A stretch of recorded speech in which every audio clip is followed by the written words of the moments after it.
Hey, what's going on? It's Peak out here in Singapore, and it is the middle of the night as always. This is episode 147. Can you imagine? Oh my god, three more before 150, so I think about what I'm going to do special for that one. Anyway, it is literally Monday morning at about 3:45 in the morning, but this episode is meant for Sunday night, so Sunday was a pretty interesting day. Mostly because I jam-packed it with as much as I could, essentially. Woke up really early, got dressed, got baby girl dressed, and I did work before I went to work, basically. I did a training for Crown for Success 12 Days of Manifesting Miracles. Mine was day 4, and the topic was gratefulness. And I'm hoping it was coherent. It was the first time I was playing with 2 devices, so I wasn't sure where to look or how to focus, and having people on both platforms talking to me at the same time was a little disconcerting, but I think I made it through. I think I made some sense, talking about how being grateful can attract so many more things to be grateful for in your life, so it's something to focus on, something you should focus on, like from the minute you get up till the time you go to sleep. I mean, anytime you start to find yourself focusing on what you don't have, or something that went wrong, or somebody who upset you, the first thing you should really do is try and flip that around and change it into a moment of thankfulness or gratefulness. Yes, things could be better, but guess what? They could also be worse. All right? I mean, it's just the reality of it. You could be living in a third world country. You could be starving. You could be in a super abusive relationship. I mean, it could be any one of a million things. Be grateful for what you do have. Yes, it could be worse. It could be better, but it could definitely be worse. So please be grateful for what you have. Be happy with the station in life. Know that you could do better. Know that you can push forward to more and achieve more and succeed and be more happy, obviously. But like I said, it could always be worse. So that's basically what the training was today, and I used a little bit of visualization to kind of root your manifesting capabilities in emotion. So for more on that, please visit the link in the link in my page, and if you'd like, I'll put it in the comments here as well, so you can follow along. It's free training. It goes on until Christmas Eve, so please, it's been presented by many of our regional vice presidents in the Crown for Success network, and we're just happy to share the things that we actually use in our own lives, to kind of bring about more of what we desire, rather than more problems, more confusion, more drama. So yeah, that was this morning. I was done by about 9:30, rushed off to work, had 4 interviews today. Interesting characters that showed up to interview. It never ceases to amaze me what people think is appropriate to show up to an interview in. But yeah, I was polite, I hope, and we'll see what happens next. Anyway, after the interviews, we had lessons as always. People starting to, go off for their holidays. We had to sort out calendars, make sure everybody is on the same page, so we can still get work done while, half the team is on vacation. And yeah, kind of excited, kind of getting the Christmas spirit, kind of starting to figure out who's coming to visit, whom I'm supposed to go visit, what to cook, how to manage, like all of that stuff. So it's getting kind of serious. The other thing is I got to start tuition for my own daughter, which it's freaking me out, you guys. I don't, I wish I had someone to come home to and just help me get through this, because the standards in Singapore are, I don't even know how to articulate. It's beyond what I thought first grade would be about. And me starting to freak out about it, I think, is rubbing off on her, who's starting to freak out on it. And I'm just a little worried. First grade in the U.S. is pretty simple. You're still learning to read. You're still working on phonics, simple math. Make sure you know your colors. Make sure you can speak well with others. You can, share with others. It's very simple. In Singapore, you're worried about algebra. You're worried about drawing out algebra. Seriously, it's that ridiculous. And I don't know if people are actually like, paying attention to the mental health of these children. But I'm a little worried. So I have a plan. It'll be trial and error, obviously, but I do have a plan. We'll see what happens. But on that same token, I'm grateful to work for a tuition company that can kind of help me allay some of the fears that I have with schooling and the standards and all of that stuff. So, yeah, I have a plan. We'll see. Meantime, I want to talk to you about effort. Most of the time, I try and incorporate something about my business, my journey, how I'm managing all of these things. Obviously, I am solo here. I am just a mom with a daughter, and it's just me and baby girl in the house. My uncle does live here, but I rarely see him, and that's also still temporary. So, working through things. Effort. I think effort goes hand in hand with time management. As you all know, I'm a big fan of Gary Vee and all that he seems to be upset about. He's not upset, but the way he comes across is like he's yelling at us, right? And I appreciate that. I need to kick my ass every so often, and I do follow pretty ardently. And lately he's been talking about, what the hell do you waste your damn time on? Don't tell me you can't get to where you want to be when you're still watching the Kardashians, when you're still, hanging out with people and spending time in all the wrong places, and then you're upset that, your business isn't moving forward. Now, I'm not going to say I have all the time in the world. I don't. Between housework, between the 9 to 5, between spending time with my daughter, because that's important to me. I need to make sure she knows that while I'm hustling and I'm doing this, that, and the other, that I do remember she exists. Because the last thing I want is for her to be like, yeah, I'm proud of my mom, but I don't have any memories of her. You know what I mean? Like, that's the last thing I want. So between, like I said, the housework, which means cleaning the house, doing laundry, cooking. Cooking is not one of those, heat up in the microwave and it's done. I actually have to spend time at the stove. And a lot of times I try to make sure that baby girl's around so she can pick up on how to cook, instinctual cooking, which is how I originally learned, and then I had to pick up other skills along the way. So yeah, all of those things are on me to do, and that's cool. I'm happy with that, because me doing it means that she sees me doing it, and when she grows up and has a family of her own, she understands that that's part of her responsibility as a mom, as, an adult, as a female, as a human. You take care of your young, you take care of your house. It's kind of something that's expected of you. That's one of those things I'm super grateful for, because that's the reason I feel so strongly about taking care of things on my own. My mom did that.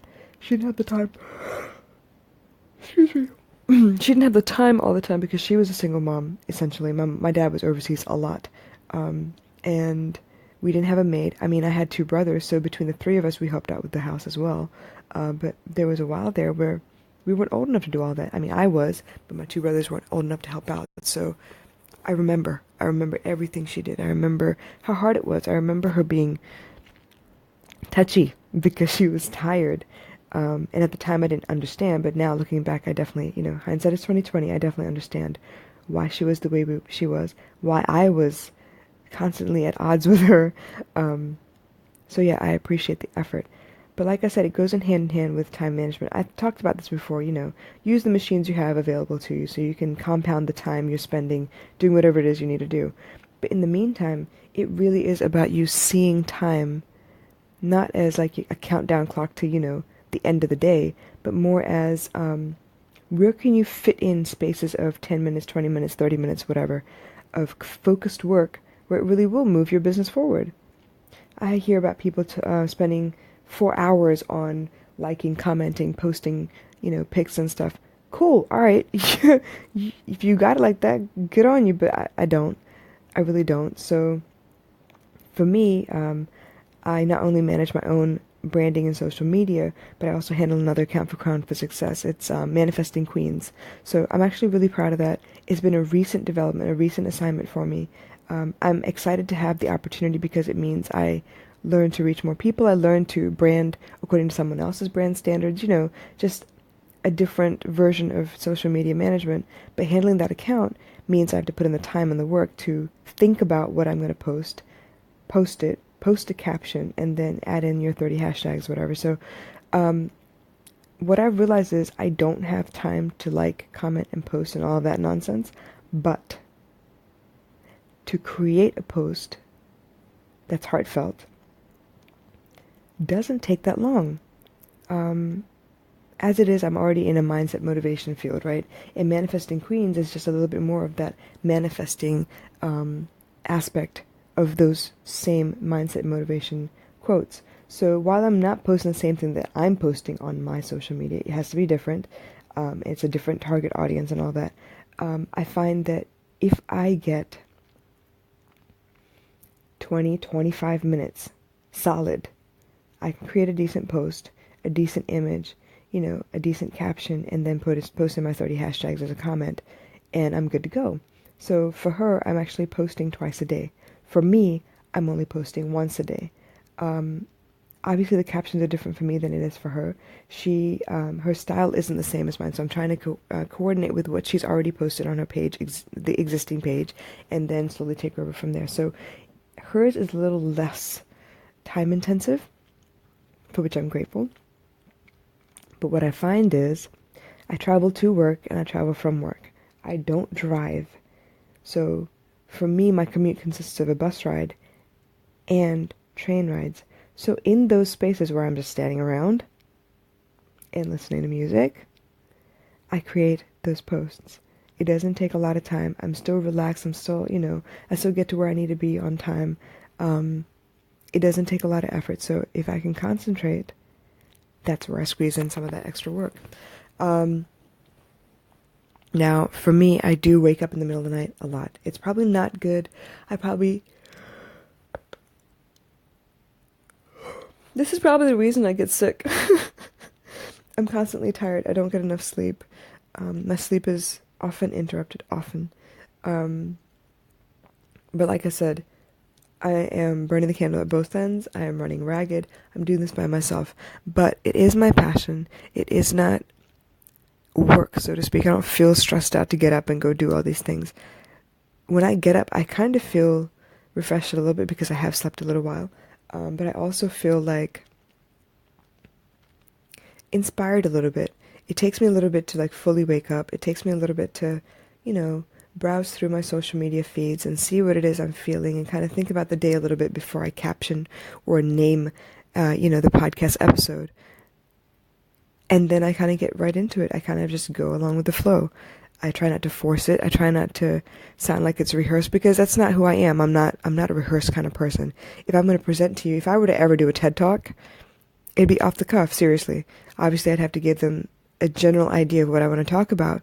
But then the experiences that I would bring into that TED Talk, the memories, the life lessons, my strategies for how I accomplish whatever topic I'm talking about, all that brainstorming would be probably 5, 10, 15 minutes before I get on stage.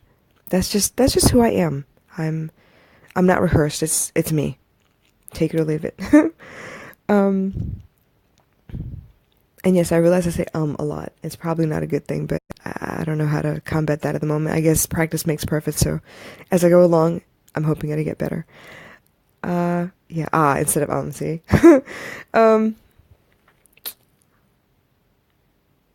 But effort basically is all in your mind. It's all in your mind. It starts with your mind. If you don't see yourself as having time, if you can constantly tell yourself, I don't have time, I'm tired, obviously you're attracting more of that mindset. Obviously you're attracting more of that way of thinking, the way of seeing your time. But I see it the way I see space. If you tell me that I don't have space to pack this, and this, I'm gonna prove you wrong. I love space. I love showing you that I can rearrange things to such a degree that you can add more things into wherever you thought you had no more space. I love time. When I was a Bharatanatyam dancer, I appreciated the tilanas, the jatisrams, the more, how do I explain this? The pieces that were more demanding. Okay, the ones where you had to really like practice and practice and practice, and there was no like expression involved really, except for your eye movements to coordinate with your hands movements and your leg movements, whatever. But basically, those pieces were my favorite because you had to really be on top of your game to hit every movement in the time given. And a lot of times, if you weren't in command of your body, you can't hit those moves.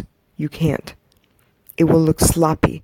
It will not look sharp the way it's supposed to. It will look sloppy. So that was something I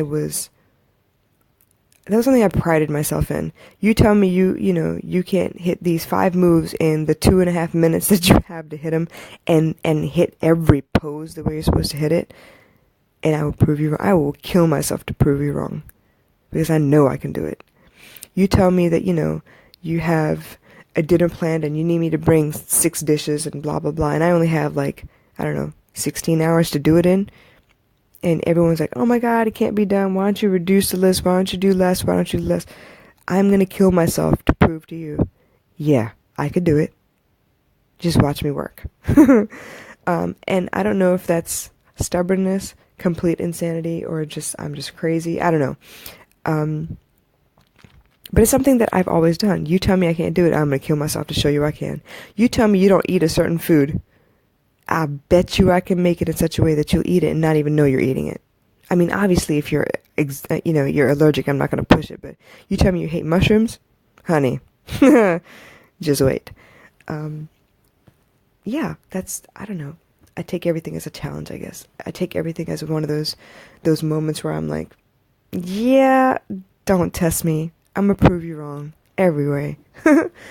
So this entrepreneurial journey, this solopreneur career, this brand building, creating content, reaching people, coordinating time zones. Oh my God, that's the worst part about it. Coordinating time zones. I hate it because it takes a lot of effort for me to really think consciously what time I'm in and what time they're in, and make sure that I'm saying what I need to be saying at the right time as well, like mentioning the right times. That's a little difficult for me. It's a little more than I'd like, but I manage. Because most of my partners in the U.S., the time is upside down from me, especially with daylight savings as well. So right now, for example, it's 3:55 on Monday morning. For y'all, it's 3:55. No, it's 2:55 in the afternoon on Sunday. You get me? So for me to join your conference calls, for me to join your webinars, all my work ends up in the middle of the night. And it's tough because I have a 9 to 5. I have a daughter I need to get up and drop off at school. And it's about to get a whole lot messier because right now there's no set time. And I can drop her off whenever because it is the holidays. But I'm trying to train her to get up super early because it's about 2 weeks and some change before she has to wake up and be at school, like physically in school, between 7 and 7:50 in the morning. Now, I do have it worked out, so, I'm not going to get dressed up and jigged up and stuff just to drop her at school. I'm probably going to roll out in my pajamas, which I assure you are very decent. Roll out my pajamas and drop her off at school and then come back and get dressed for work. And even then, I'll get there super early, yeah. But it's in those little spaces, those nooks and crannies, that I actually sneak in all the work that I need to get done. The major time slots are allocated to major works. Obviously, 9 to 5 means 9 to 5. Obviously, my time with her is limited because she's only awake so many hours of the day.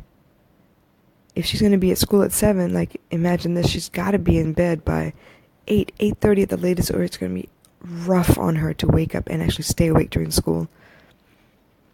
So between the hours of 6:30 when I pick her up currently until 8:30, I have to be, fully present when I'm with her. I need to make sure she knows that I'm with her, that I'm focused on her, we spend time together. I want her to know. So those things are important to me. I'm not going to negotiate on those. Obviously, it takes an hour and some change to make, three, four curries and some rice. It's going to take some time. But if I plan it right, I only have to do it once a week. You get me? If I plan it right, I could probably make the curries while I have something in the slow cooker, so I have two different dishes or two different types of meals that I can eat, alternate and eat throughout the week, and I don't have to worry about cooking throughout the week. So it's all about planning. It's all about time management, but it can be done. The grind does happen. I am active on social media. Not as active as I'd like to be. I don't, I'm not at that $1.80, 2-cent level, you know what I mean? Where I'm sharing and liking and posting and commenting every day with 90 different accounts. I'm not there yet. I'm working on it. That's a New Year resolution for sure. But little by little, I am interacting with all these people. I am slowly getting them to interact with me a little bit. I am finding people that I could collaborate with in the future. So I'm working on those things already. It's just by New Year's I need to up my game a little bit as far as quantity, and being up so early in the morning, I think I'll be able to accomplish that anyway. So, effort. Don't talk to me about succeeding unless you're putting in the effort. You need to be honest with yourself. Don't lie to yourself and be like, yeah, I tried this, and this once, and it didn't work, so I'm a failure. That's not how that works. You need to put in work every day. Like, imagine if you were in a marriage, right, and you decided to hug your husband once, and it just so happened that he was in a bad mood, and maybe you were a little too tight with him. I don't know, you were like bothering him, whatever, and he didn't reciprocate the hug the way you wanted it to be reciprocated, and suddenly you're at odds with him, and you said, okay, my marriage failed, I want a divorce. That's basically what I'm saying. Keep trying. It's a daily effort. It's like conscious effort over and over again. You gotta think about your business all the time. You gotta think about your marriage all the time. You can't try it 1-2 times, then be like, you know what, it didn't work, let's just call it quits. And I think this is why the younger generations are finding it hard to be business owners, because they don't know what it means to be patient. And honestly, I don't like what it means to be patient. I don't like putting things on a back burner. I don't like not fiddling with things all the time. I don't like letting things be until it comes around. I don't like it. But it doesn't mean that I don't put it aside anyway. I don't have to like it to do it, right? I don't like accounting, but I gotta do it until I grow to such a size, until I scale. So, in an effort to be able to hire people to do these things for me. But in the meantime, I need to know my business, because eventually when I do hand it over to an accountant, I need to be able to tell them exactly what's going on, where it's documented, and what is expected going forward, right? Everything's connected. Yes, all my subjects blend together eventually, but it starts out with a particular topic. And today it's effort. The effort has to be consistent. I'm not saying the same time every day for the same amount of time. I'm talking about a little bit every day. You can't do 7 hours of focused work one day and then not do anything for a week and expect your business to grow. Right now, in this day and age with social media, you need to be present at least a little bit every day, or people forget you exist. It's one of the struggles I'm having with one of my side projects at the moment. I want so badly to move forward, to do things, to make sure they're seen on a daily basis, to make sure we get that marketing going, to make sure we get a following growing. But my business partners aren't in a frame of mind to do that yet. And I guess they don't know me well enough to understand what it is I'm trying to accomplish. They probably see me as a nag at the moment. They probably see me as someone who's like, oh my God, this girl, why? I'm just enthusiastic. I'm excited. And I want that excitement to bleed over into the way we post, the way we interact with the audience, all of those things. Because if that enthusiasm is only there once every blue moon, we're not going to get anywhere. We're going to be in the same place we are right now in 10 years' time. You know what I mean? And I don't want that. I don't have that kind of time to waste. Effort is about time. Yes, it takes time to put in the effort. But if you plan it right, it's worth it. It's worth it. Whenever I have free time, I do scroll through my feed. I like and post and, comment. It doesn't amount to 4 hours a day. I guarantee it. But it is a little bit every day, a couple times a day. I hope this made sense. I hope you understand a little bit better what I'm talking about. It's important to me. The effort is important. I understand the value and the weight behind my effort. And I know I could do more. I know it. But I'm glad I'm doing what I am. I'm doing what I can with what I know. And eventually, when I get a little more savvy with the social media, the technology, the tools, the apps available, I will be able to compound all of that by sharing to all platforms at the same time without having to do it on one, convert it and do it on another, and then get off and do it on another yet. Once I get the hang of things, it will almost be automated. Like right now, yeah, IFFTTT or something like that. I can't remember what the app's name is, but right now when I post on Instagram, if I click the share to Facebook button, I know for a fact that immediately everything that's on my Facebook page goes straight to Twitter as well. I don't have to think about Twitter right now. So, things like that make my life a little bit easier, but I also need to be part of the community. So that part, I can't, there's no app for that. Well, actually there are bots for that, but I refuse to do that. I want it to be me. I want you to know that when I comment on your post, when I like your post, it's because I liked your post. Anyway, to each his own, but this is who I am. And I don't like being anything other than who I am because it's taken me so long to like who I am. You get me? All right, you guys, I'm going to call it a night because it's 4 o'clock. And I should probably get some sleep because I have to get up early and get baby girl to school again. So y'all take care, and I will catch you again tomorrow. And believe it or not, yes, today was the 30th day of the Gratefulness Project. And no, I did not get on and do a live specifically for the Gratefulness Project, but I did do a live on Facebook and Instagram teaching people how to be grateful. So I think that counts. So I'll be back to the usual Gratefulness Project tomorrow with day 31. All right? I'll catch you in the morning. Until then, take care. And do leave me a comment. Leave me comments. Leave me, anything you'd like. Just interact, please. Because I want to know what you're thinking. I want to know what you feel, if you think this is valuable or not. Or if it's just one of those stupid rants for some stupid girl in the middle of the night. Either way, I want to know. Anyway, I'll catch you tomorrow, and y'all take care. Bye.